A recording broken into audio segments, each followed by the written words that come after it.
The guild chamber always buzzed with tension, but today the air felt heavier, charged with something unspoken.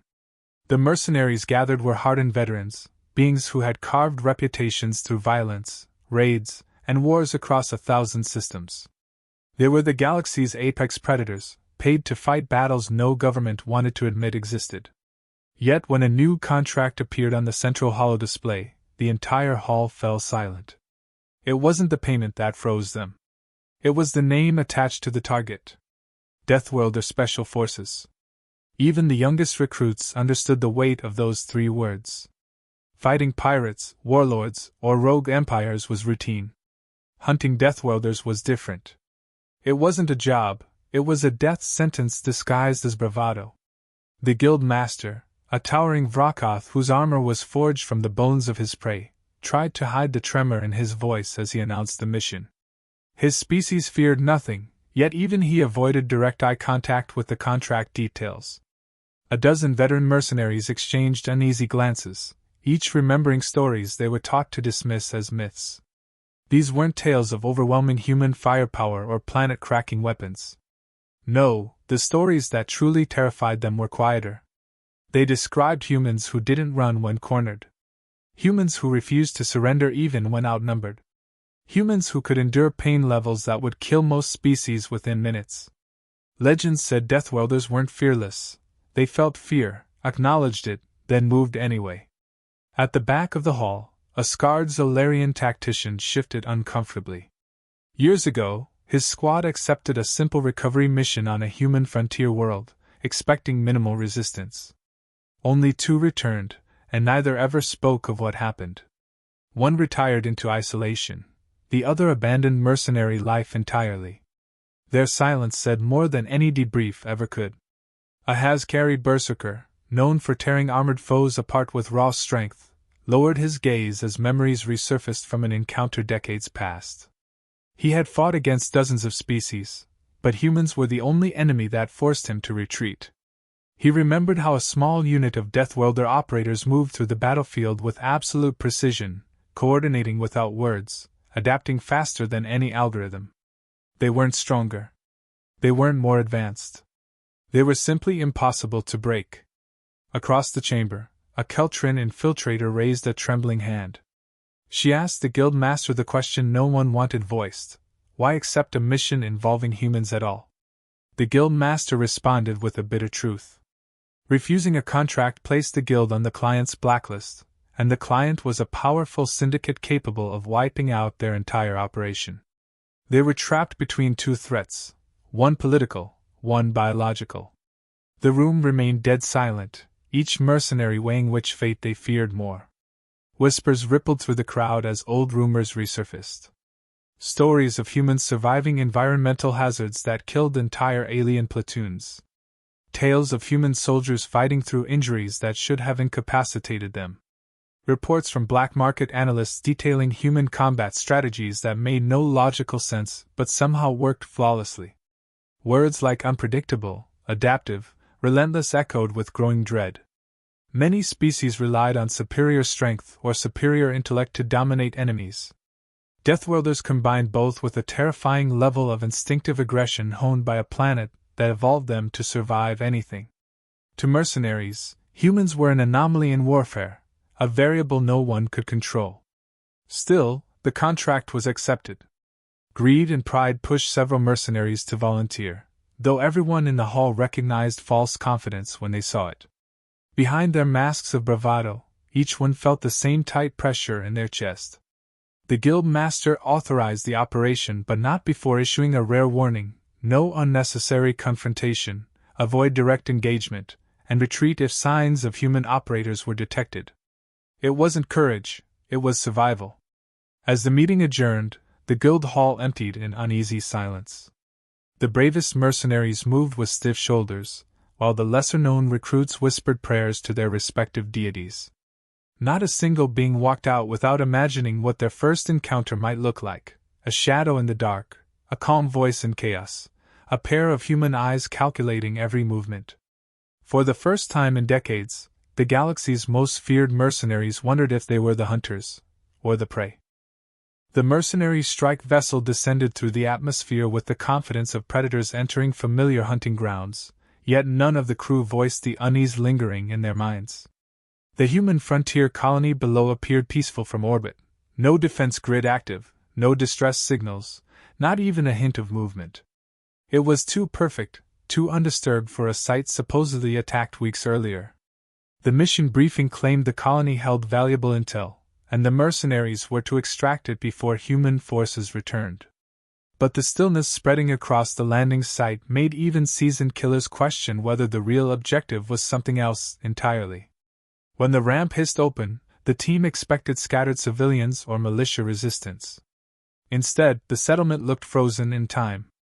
Doors hung open, tables remained set, tools lay abandoned mid-task, as if the population vanished in a single breath. No scorch marks, no signs of conflict, not a drop of blood.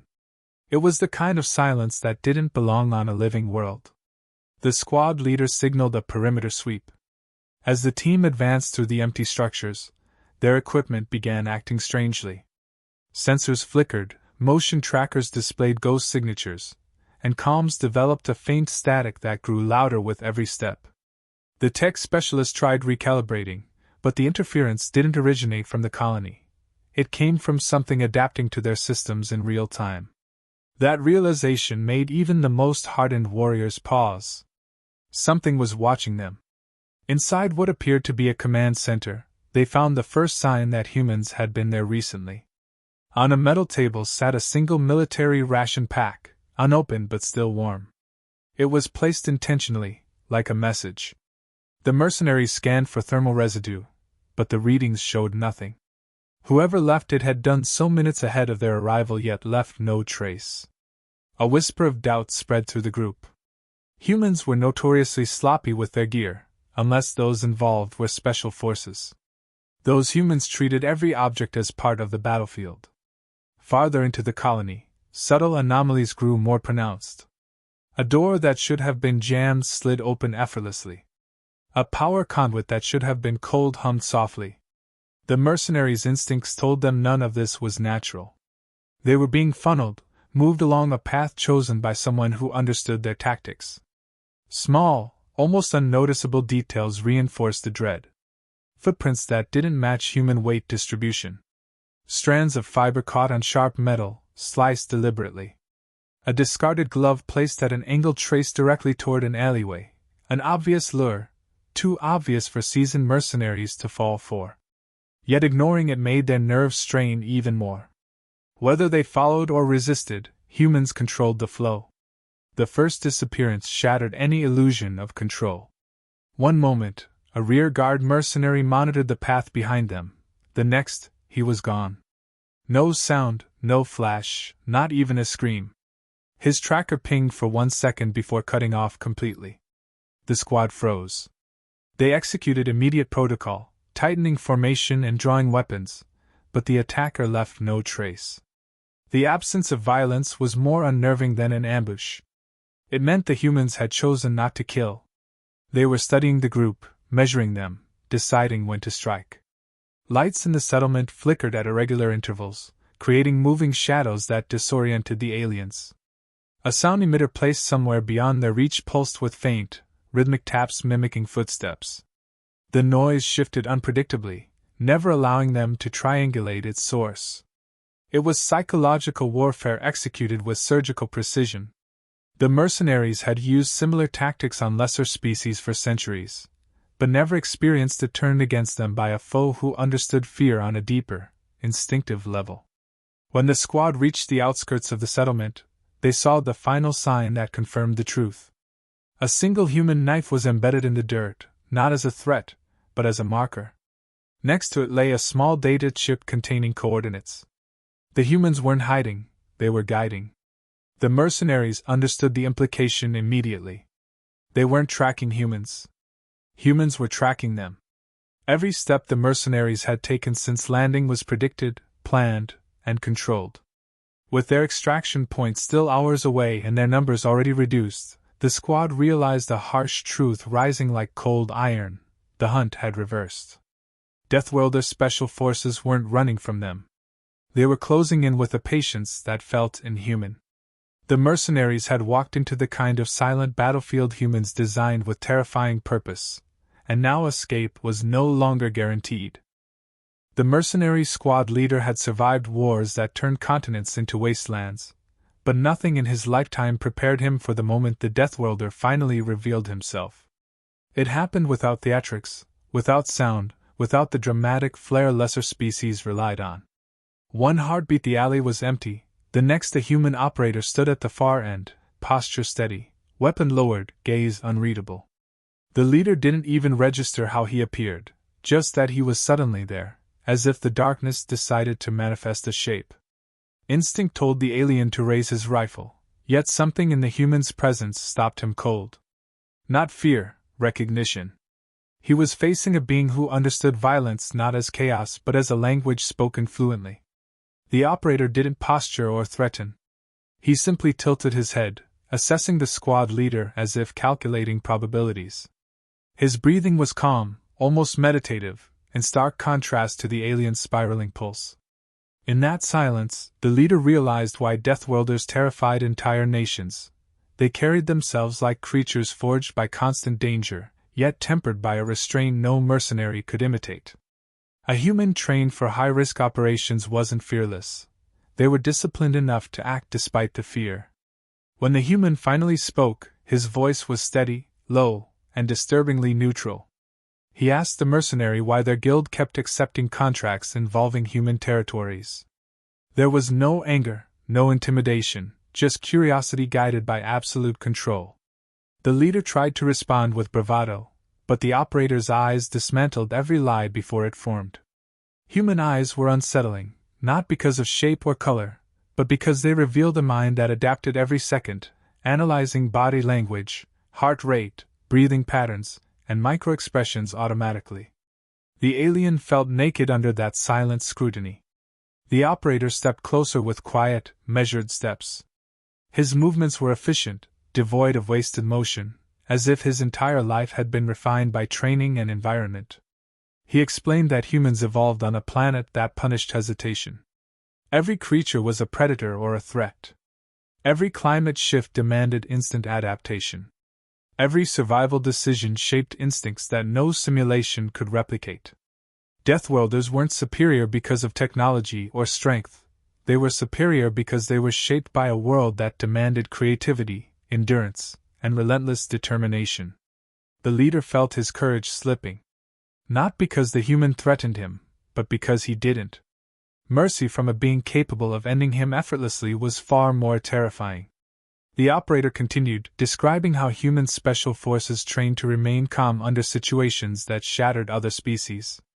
Exposure to extremes, exhaustion drills, and psychological conditioning weren't tools of brutality. They were preparation for unpredictable environments. Humans didn't excel because they were engineered. They excelled because they survived everything nature threw at them and still pushed further. When the operator asked about the missing mercenaries, the leader swallowed hard. The human nodded slowly, clarifying that none were killed. They were incapacitated, disarmed, and taken to a secure location. The leader didn't know whether to feel relieved or humiliated. Deathworlder efficiency meant neutralizing enemies with minimal force, not needless slaughter. The alien tactical doctrine centered on overwhelming firepower and intimidation, but the human strategy focused on precision and intention. Every action had a purpose, and that purpose wasn't domination, it was resolution. The interrogation turned without warning. Not through threats, but through subtle shifts that exposed the leader's weaknesses. The human read him with unsettling accuracy. Every twitch, every hesitation, every micro-movement became a data point. Within minutes, the operator had pieced together the entire contract chain, identifying the syndicate responsible for hiring the guild. No torture, no coercion. Just observation layered with psychological insight. The alien realized that humans fought wars with their minds long before drawing weapons. As the human stepped back, the leader understood a truth whispered across criminal networks. Deathworlder special forces were terrifying not because of brute force, but because of frightening clarity. They saw the battlefield as a puzzle and themselves as the solution. Their adaptability meant they could change tactics faster than any species predicted. Their empathy allowed them to understand how enemies thought. Their resilience ensured they kept moving no matter the odds. Before leaving, the operator delivered a final message. Humans didn't seek conflict, but they protected their people with a dedication that bordered on instinct. Anyone threatening human lives would face not rage, but unwavering resolve, the kind that ended wars before they escalated. As the human vanished back into the shadows, the mercenary leader felt the weight of a realization spreading through him like ice. He hadn't encountered a soldier. He had encountered the reason alien mercenaries whispered warnings around dim firelit camps, the reason they avoided human contracts, the reason even hardened killers hesitated when dealing with Deathworlders. It wasn't the weapons or training that made humans terrifying.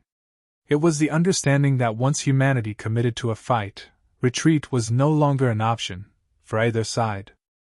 Human military intervention did not arrive with the thunder of a massive armada but with the quiet precision of forces that understood exactly how much pressure to apply.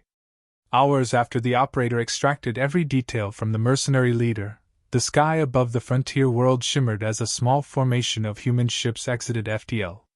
They weren't colossal dreadnoughts or intimidating war platforms, just compact vessels built for mobility and efficiency.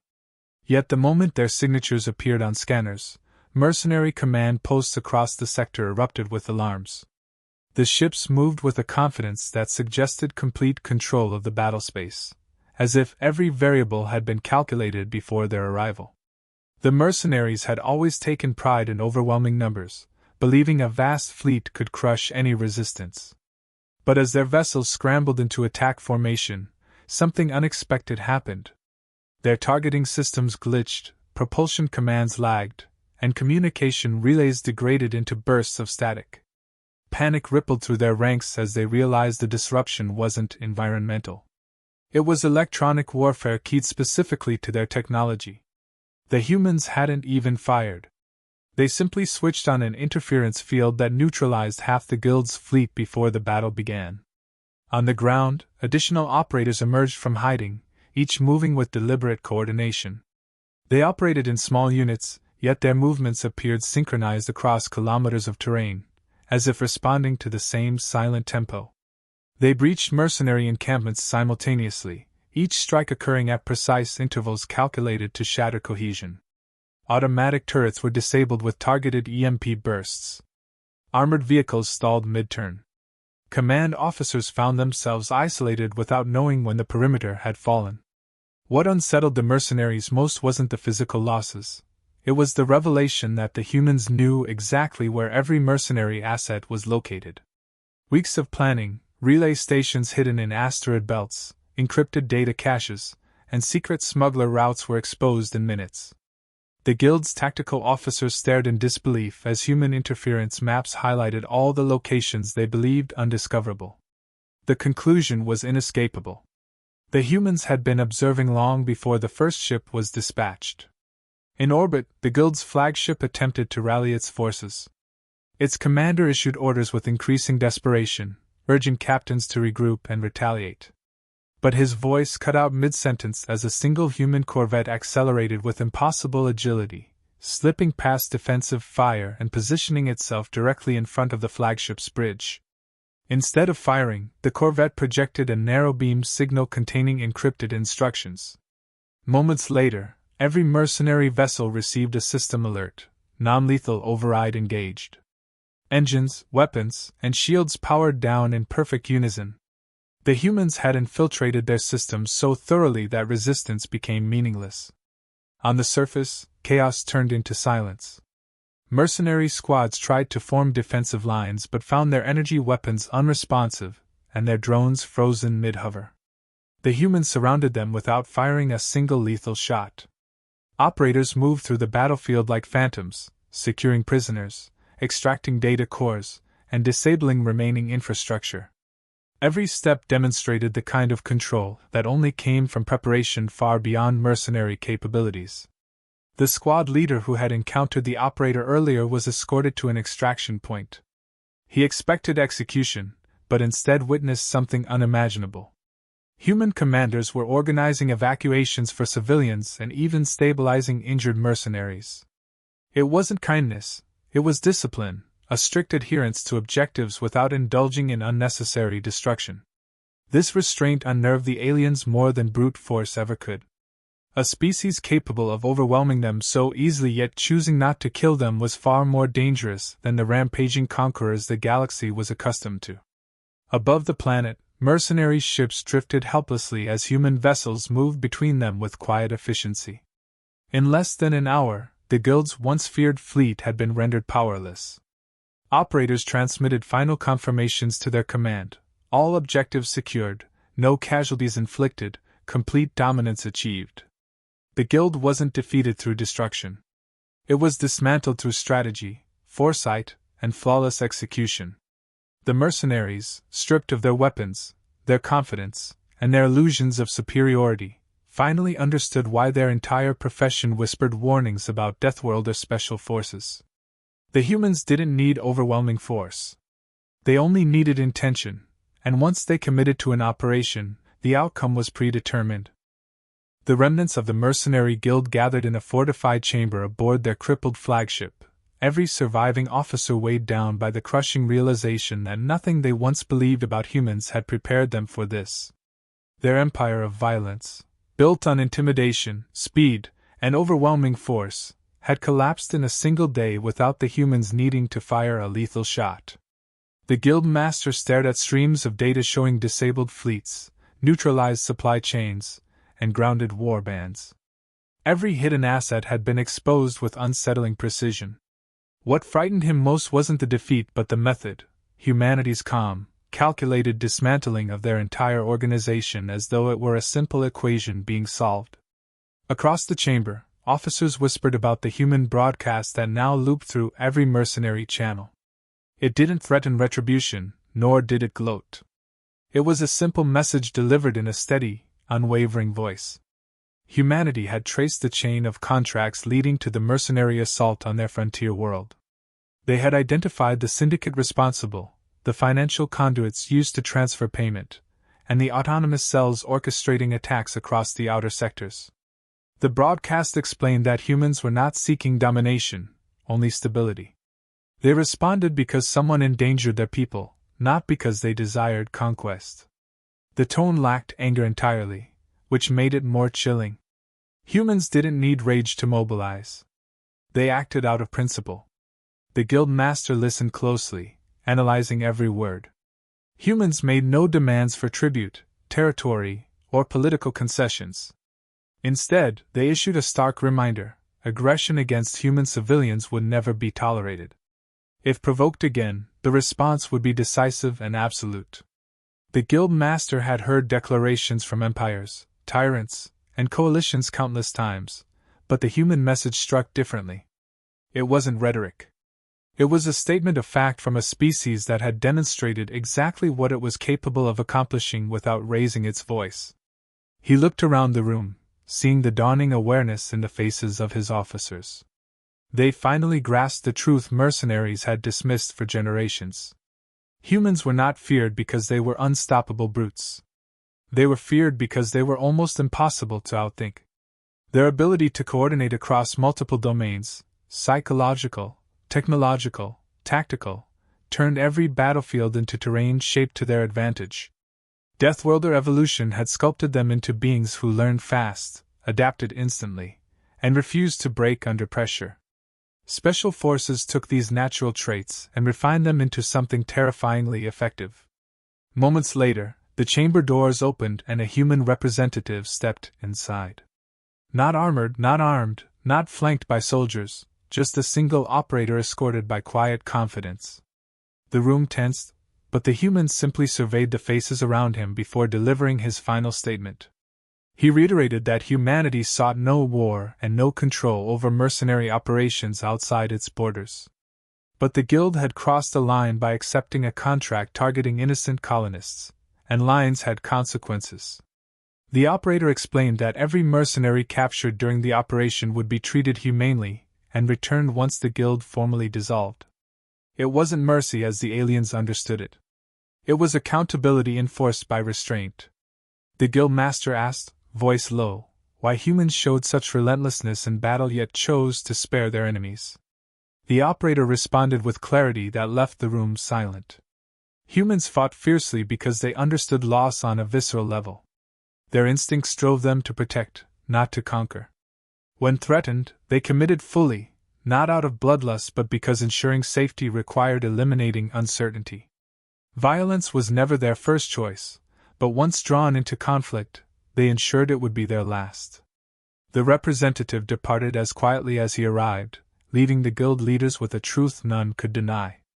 The galaxy had spent centuries underestimating humans by misreading their diplomacy as weakness and their compassion as vulnerability.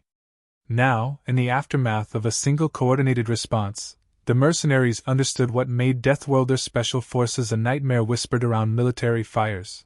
Humans didn't seek dominance, but they possessed the will to end any threat that pushed them too far.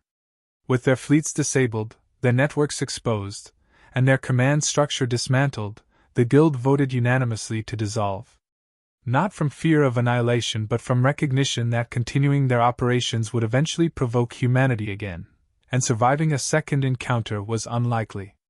Long after the humans departed, a quiet phrase spread across the outer sectors, repeated by smugglers, mercenaries, and warlords alike: if Deathworlder special forces arrive, the fight is already over.